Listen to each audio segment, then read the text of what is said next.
বিসমিল্লাহির রহমানির রহিম। আশা করি আমার প্রিয় শিক্ষার্থীরা সকলে অনেক অনেক ভালো আছেন। তো আজকে আমরা টপোলজি অ্যান্ড ফাংশনাল অ্যানালাইসিস নিয়ে আলোচনা করব। তো আমাদের প্রতিটা পেইড কোর্সের শুরুতে আমাদের টপোলজি অ্যান্ড ফাংশনাল অ্যানালাইসিসের পেইড কোর্স শুরু হতে যাচ্ছে। আর এই পেইড কোর্সের শুরুতে আমাদের প্রথম ক্লাসে আমরা সেই বিষয়টা সম্পর্কে ধারণা নেওয়ার চেষ্টা করি যে আসলে কোন চ্যাপ্টারগুলো গুরুত্বপূর্ণ, আমরা কীভাবে পড়াশোনা করবো, কীভাবে কোর্সটা কন্টিনিউ হবে, রাইট? তো টপোলজি অ্যান্ড ফাংশনাল অ্যানালাইসিসের চ্যাপ্টার মোট 8টা। তো তার আগে বলে নিই, যারা পেইড ক্লাসে যুক্ত হতে চাও 01767351308 এই নাম্বারে হোয়াটসঅ্যাপে নক দিয়ে তোমরা আমাদের চতুর্থ বর্ষের পেইড ক্লাসগুলো এনরোল করতে পারবা। ক্লাস ফি মাত্র 410 টাকা। National university, Dhaka university, applet college, national university আরও বিভিন্ন যাদের এই কোডগুলো রয়েছে তারা সকলে এই সাবজেক্টে পড়তে পারবে, ঠিক আছে? তো আমরা এই টপোলজি অ্যান্ড ফাংশনাল অ্যানালাইসিসের আমরা দেখার চেষ্টা করি যে গুরুত্বপূর্ণ চ্যাপ্টার কোনগুলো, কয়েকটা চ্যাপ্টার পড়লেই আমাদের পাস হয়ে যাবে এবং আমরা কোর্সটি কীভাবে কন্টিনিউ করব।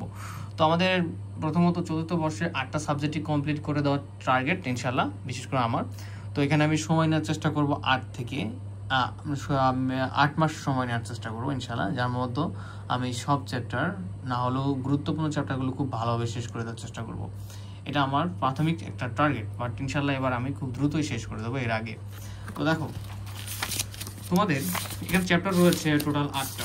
তো চ্যাপ্টারগুলো যদি নামের দিকে তাকানোর চেষ্টা করো তাহলে দেখতে পারবে এখানে যে যে চ্যাপ্টারগুলো রয়েছে সেগুলো হচ্ছে চ্যাপ্টার 1 ম্যাট্রিক্স জগৎ। তো একটা কথা বলি, আমি কিন্তু টুইন প্রকাশনীটাকে ফলো করতেছি, তোমরা অন্য কোনো প্রকাশনী বই ফলো করলে চ্যাপ্টার বা সেই টপিকগুলো মিলিয়ে যাচ্ছে নিয়ে পড়ার চেষ্টা করবা, ঠিক আছে? ম্যাট্রিক্স জগৎ রয়েছে, এরপর রয়েছে টপোলজিক্যাল জগৎ, এরপর রয়েছে 2A 2B 2C রয়েছে, তোমরা একটু দেখে নেবা। এবার চ্যাপ্টার 3 রয়েছে, অনেকগুলো 3 হচ্ছে, দুইটা পার্ট, 4 আছে, 5 আছে, 6 আছে, এবার 7 রয়েছে, 8 রয়েছে। তো এর মধ্যে তোমরা যদি চ্যাপ্টার 1, চ্যাপ্টার 2, বিশেষ করে 2A এবং 2Bটা গুরুত্বপূর্ণ, চ্যাপ্টার 2, ঠিক আছে? এরপরে চ্যাপ্টার 6 এবং চ্যাপ্টার 7, এই যে 1, 2, 6, 7 এই যদি 4টা চ্যাপ্টার কেউ পড়ে সে চাইলেই পরীক্ষায় 100% অ্যান্সার করে আসতে পারবে। খুবই সুন্দর, তাই না? যে 8টা চ্যাপ্টার, কিন্তু এর মধ্যে তুমি 4টা চ্যাপ্টার পড়লে কি হয়ে যাচ্ছে, তোমার 100% অ্যান্সার করার মতো একটা ক্যাপাবিলিটি তৈরি হয়ে যাচ্ছে। তাহলে একটু আমরা দেখার চেষ্টা করি আসলে এই 8টা চ্যাপ্টার একটু কোনটা থেকে কোন প্রশ্নগুলো হয়ে থাকে সাধারণত, একটু আমরা ধারণার চেষ্টা করি। খ অ্যান্ড গ হচ্ছে আমাদের, যদি আমরা পূর্ণাঙ্গ 100% কমন পেতে পারি এই চ্যাপ্টার কয়েকটা করে 1, 2, 6, 7 সেটা আমি দেখাই দিচ্ছি। এবং তোমরা এই চ্যাপ্টার থেকে খ এবং গ দুটাতেই কমন পাবা প্রশ্ন। এবং এরপর যদি আমরা দেখার চেষ্টা করি যে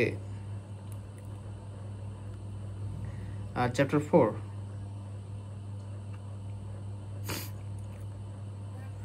এটা হচ্ছে কি আমাদের টোটালি থাকবে।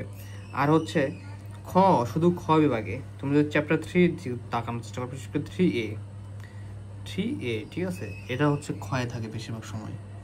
আর 2 এর মধ্যে ইম্পর্টেন্ট কোনটা বললাম, 2A 2B বেশি ইম্পর্টেন্ট, এরপরে 2C এবং 2D থেকেও প্রশ্ন থাকে।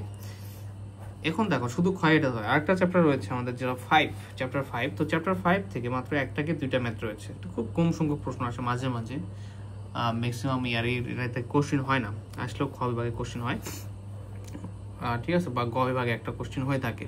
তো লাস্ট 1, 2, 3, 4 ইয়ারে যদি দেখা যায় তো দেখা যাচ্ছে যে তোমাদের এই লাস্ট 3, 4 ইয়ারের মধ্যে একটা সালে শুধু গ বিভাগে প্রশ্ন আসছিল। এরপর আমরা যদি দেখি যে 4 এবং 8-এর যদি চিন্তা করি, তো এগুলো থেকে হয় ক্ষয়ে প্রশ্ন হয় অথবা গয়ে প্রশ্ন হয়। দেখা গেছে 4 থেকে যদি প্রশ্ন হয়ে থাকে তো গেছে ক্ষয়ে একটা হয়েছে অথবা গয়ে একটা হয়েছে, যে কোনো একটাতে হয় সাধারণত। তো 4-এর ক্ষেত্রে বেশিরভাগ ক্ষেত্রে দেখা যায় যে অনেক সময় গয়ে হয়, ক্ষয়েও হয়, ঠিক আছে? গয়ের ক্ষেত্রে মার্কটা বেশি, গয়ে মানে হওয়ার সম্ভাবনা পসিবিলিটি বেশি, মানে একটা কোশ্চেন হয়ে থাকে। আর 8 থেকে যদি তোমরা দেখো তাহলে 8 থেকেও ওই সেম ভাবে ক্ষয় অথবা গয়ে একটা প্রশ্ন হয়ে থাকে মাঝে মাঝে, ঠিক আছে?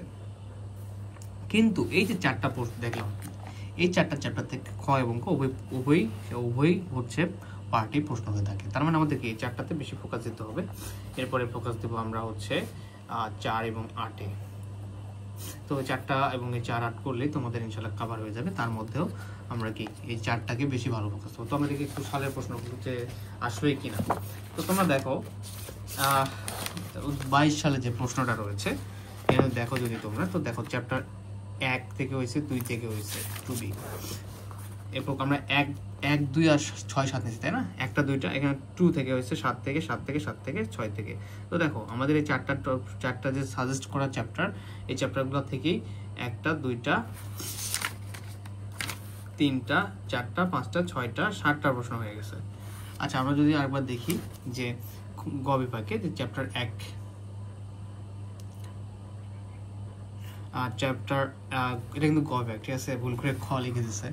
তো চ্যাপ্টার 1 থেকে 2 থেকে 2 থেকে চ্যাপ্টার 1 থেকে 6 থেকে 7 থেকে তোমরা যদি দেখো এবার 6 থেকে প্রশ্ন আছে। তার মানে কয়টা প্রশ্ন কমন আসতেছে? 1টা 2টা 3টা, সরি 2টা মিলে 1টা 2টা 3টা 4টা 5টা 6টা প্রশ্ন কমন পাচ্ছি। তাহলে আমরা একটু দেখলাম, তোমরা বাকিগুলো এভাবে দেখতে পারো।